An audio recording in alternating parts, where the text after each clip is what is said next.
بسم الله الرحمن الرحيم kusoo dhawow programka Dibile Teaching Program maantana waxaan baran doonaa casharkeenii dhawaaqa xuruufta G oo lagu daray erey walbo la lettera G suono duro xarafka C haddii lagu daro xarfaha kale oo dhan oo Talyaaniga ABC-da waxaa loogu dhawaaqaa ereygaas ka tusaale ahaan haddii G oo lagu daro a waxaa loogu dhawaaqaa ka tusaale ahaan kaasa oo guri ah G haddii lagu daro o waxaa loogu dhawaaqaa ko oo tusaale ahaan kolteelo oo midi ah haddii G lagu daro u waxay noqonaysaa ku waa kuchina oo kushiinka ah G haddii lagu daro L waxay noqonaysaa class oo class ah G haddii lagu daro R waxay noqonaysaa ka lagu dhawaaqaa sida ahaan tusaale karoche haddii G lagu daro aka iyo i waxay noqonaysaa ki tusaale ahaan chiave oo ah fure G haddii lagu daro aka iyo waxay noqonaysaa ke tusaale ahaan forchetta micnaha xarafka G haddii lagu daro xarfaha kale oo dhan oo ABC-da waxaa loogu dhawaaqaa ka okay kaasa oo guri ah coltello oo midi ah cucina oo cucina classe oo class ah karoche oo calaamada oo maxaa la istilaabka ah calaamad kristaanka ah tusaale chiave oo chiave fure ah karo forchette oo ah forgeto okay waxaa hor usoo qaadanay haddii xarafka G lagu daro i waxaa loogu dhawaaqaa dhahne G tusaale china pacho hore usoo qaadanay haddana waa G oo lagu daro xarfaha kale oo dhan G haddii xarfaha kale oo dhan lagu daro waxaa loogu dhawaaqaa ka leji akhri kane waa a kiesa waa kaniisad madheesiya chiesa madhees haddii fiiri G haddii lagu daro xaraf kasto ka loogu dhawaaqaa occhio waa il cuore waa qalbiga ama wadnaha ama heart okay skeda waa skeedaha baalka maartay iskeeda wax lagu buuxiyo lacrima waa ilig tear carota waa carota corbola waa jirka riscrive le parole dell'esercizio 15 dib u qor exercise-ka 15 exercise 15 waa kana dib u qoray cane chiesa occhio cuore skeda lacrima carote corbo dib u qor lagu dhahay wax weyn ma completa ku buuxi con ka ko ku CR e CL le parole dettate dell'insegnante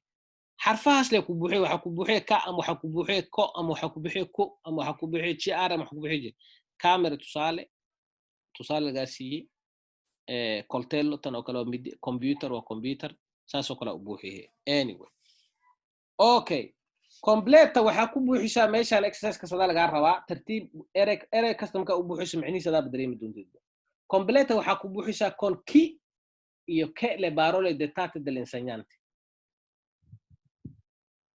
okay kiko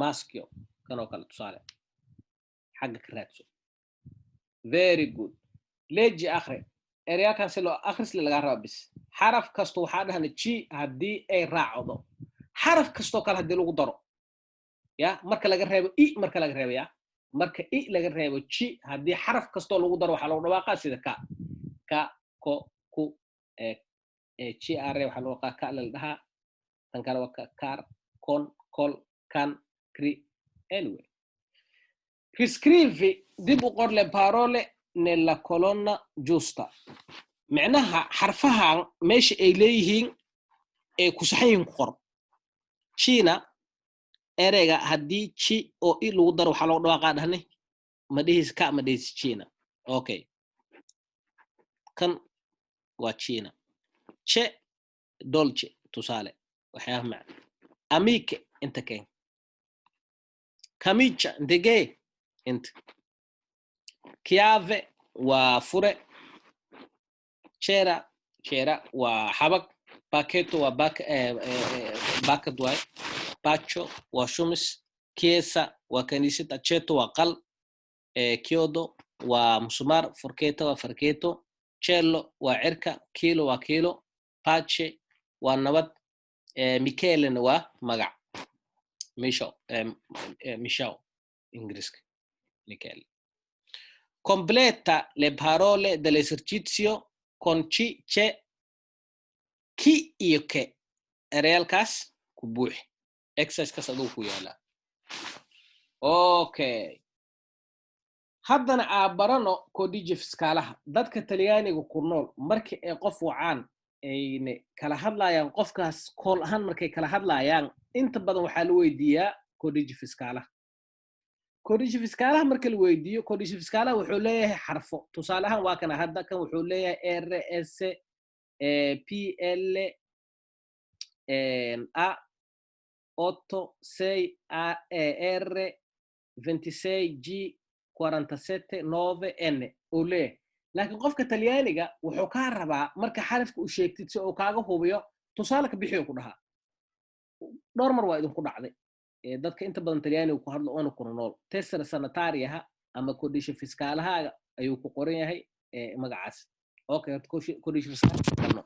Codice fiscaalaha geerimka u dhakana yiri RWS PLA 86 R 27 G 47 9 N kaas waa codice fiscaalaha. Okay, data di scadenza waa xilliga u dhacay goormo dhacaa codice fiscaalaha il 30 marzo 2015 wuxuu dhacaa soddonka bisha saddexaad ama marso janaayo february marso sax 2015. sesso waa jinsigaaga waa maskio waa meeshan nin waa inana iskale balkan. cognome waa magaca labaad ama magaca aabaha waa Paolo. nome magaca waa Rossi. Okay, luogo di nascita micneheedu waxa waaye meesha aad ku dhalatay. Pesaro ku dhashay qofkaaga meesha lahaay. provinciahana waa PU. data di nascita xilliga oo dhashay waa 27 ottobre 1986. wuxuu dhashay 27 bisha tobnaad oo October 1986. Okay, marka qofkan la yeeray codice fiscalis qaabkoo u yeeriha marka qaabkee micnaha qofka telefonkaas oo kala hadlayo qaabkee ugu yeerihe waa kana R S S P L A 8 6 R 2 7 G 4 7 9 N. Okay, marka qofku wuxuu ku dhahaa R ka tusaale bixi waxaa dheh R come Roma, S come sole sida qoraxda oo kale, P come pane, L come libro. xarfiyaadka tusaale bixi ogoya S marka dheed waxaa dheh come sole xarafka sida qoraxda oo kale, P come pane, P marka lagu weydiino sida rootiga oo kale, L come libro waa sida buug oo kale, A come albero A sida geedka oo kale, 8 iyo 6 waxba ka marban waa nambaro ilaa 8 waa 8 6 waa 6. R come Roma haddana waa ku soo celisay ileen Roma ra'ay ka bilaabatay. 2 iyo 7 midna laga rabo waa nambaro waa 2 7 dhahday. G come gelato G waxa dhan sida gelaatada oo kale. 4 iyo 7 haddana waxba laga rabo waa nambaro. 9 sidoo kale. N come naso iyo N oo sida sanka oo kale waa kaas marka. Completa con il tuo codice fiscale marka adiga shakhsigan Talyaaniga ku noolow codice fiscaalaha haysatid ku buuxi exercise-kaaga.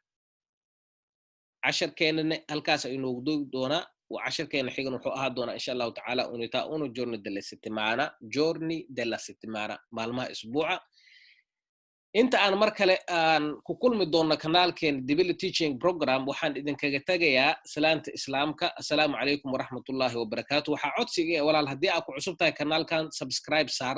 waxaad kaloo follow garaysaa page-ka Xasan Dibile.